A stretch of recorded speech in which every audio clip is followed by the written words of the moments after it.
औज़ुबिल्लाहि मिनश्शैतानिर्रजीम बिस्मिल्लाहिर्रहमानिर्रहीम। बंदिश रोज़गार की। अगर आप रोज़गार की तंगी और बंदिश का शिकार हैं, मामलात आपके खुल नहीं रहे, कहीं से भी कोई उम्मीद की किरण नज़र नहीं आती, दिन ब दिन माली मसाइल में इजाफ़ा हो रहा है, तो इसके लिए एक आज़मुद्दा अमल मैं आपको बताने जा रहा हूँ। इसको आप करें, इंशाअल्लाह ताला रिज़्क़ का दरवाज़ा अल्लाह ताला की मेहरबानी से आपके लिए खुल जाएगा। इसका तरीक़ाकार कुछ यूँ है कि आपको जो मैं अस्माए हुस्ना बता रहा हूँ, इन्हें 21 दिन आपने पढ़ना है। फजर के बाद आपने 3 तस्बीहें इसकी रोज़ाना करनी है 21 दिन, और इस दौरान आप रोज़ाना कीड़ों को, जानवरों को, परिंदों को, इंसानों को, जिसमें जहाँ पे वक्त मिले, मौका मिले, जैसे भी हो, उसको आप लोगों को जो भी आपकी गुंजाइश है उसके मुताबिक लोगों को खाना खिलाएं।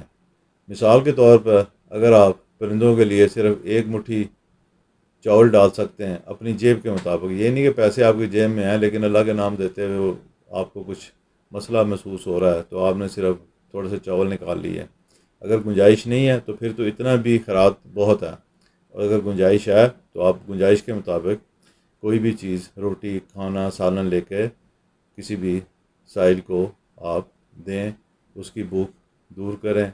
इंशाअल्लाह ताला अल्लाह ताला आपकी भूख दूर करेगा, आपके रिज़्क़ में इजाफ़ा फरमाएगा।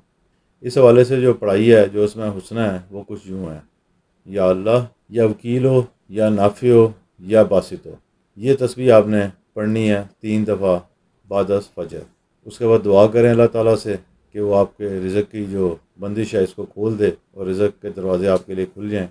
इस अमल के नतीजे में मेरा तजर्बा तो ये है कि लोगों के लिए आसानी पैदा हो जाती है, तो मुझे यकीन है अल्लाह ताला की ज़ात से कि आपके लिए भी इंशाअल्लाह ताला ऐसी आसानियाँ पैदा होंगी। अल्लाह ताला हम सब पे अपनी रहमतें, बख्शिशें और फज़ल नाज़िल फरमाए। आमीन।